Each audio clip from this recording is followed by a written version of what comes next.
Welcome, tech enthusiasts and AI aficionados, to another electrifying episode of Navigating the AI Frontier. I'm Mark, your guide through the digital jungle of GenAI startups. And I'm Tom, the Robin to Mark's Batman, minus the tights, and plus a healthy dose of skepticism about our ability to predict the future of AI. Speaking of predicting the future, Tom, today we're diving into the crystal ball of GenAI startups, identifying areas for focused research. It's like trying to pick the winning horse at the AI Derby, but with more math and fewer fancy hats. All right, folks, imagine you're an intrepid explorer in the vast wilderness of GenAI. You've got your backpack full of algorithms, a canteen of data, and a burning desire to innovate. But where do you start? That's where Wardley Mapping comes in. It's like Google Maps for the AI frontier, but instead of avoiding traffic, you're avoiding technological dead ends. Oh, great. Another mapping analogy.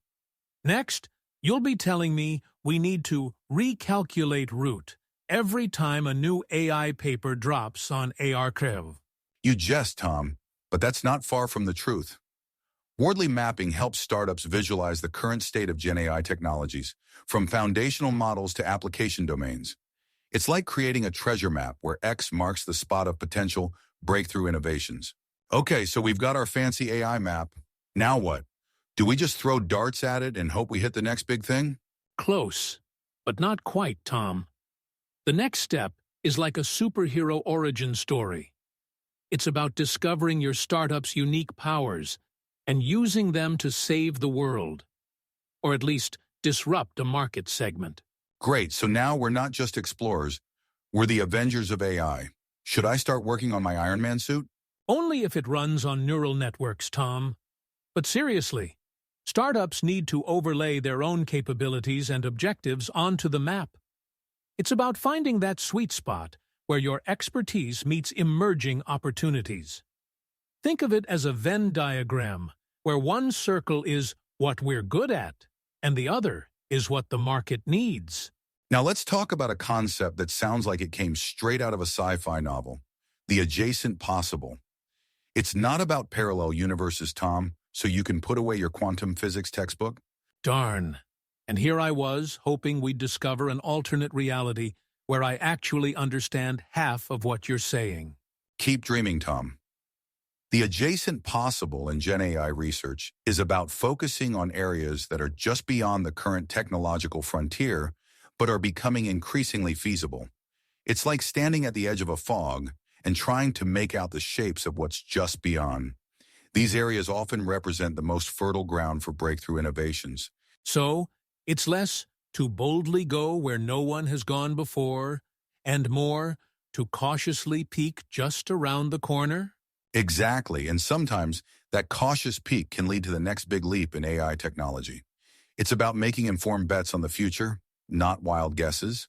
Now let's take a look at our Wardley map for identifying research focus areas. It's like a chessboard for AI strategy, but instead of knights and pawns, we have ethical considerations and regulatory landscape. Oh joy, more boxes and arrows. I feel like I'm back in my high school flowchart class, but with more existential dread about the future of humanity. Cheer up, Tom. This map is actually revealing some fascinating insights.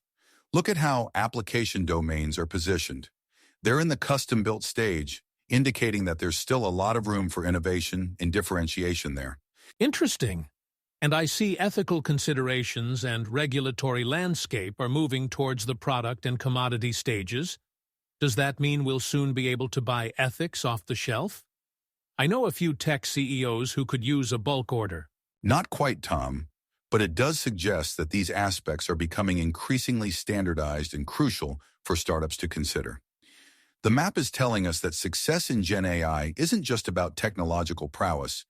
It's about navigating a complex ecosystem of ethics, regulations, and market demands. And there you have it, folks. A whirlwind tour of how to identify research focus areas for GenAI startups. Remember, it's not just about chasing the shiniest new AI toy, but about finding that perfect intersection of your startup's superpowers and the market's needs.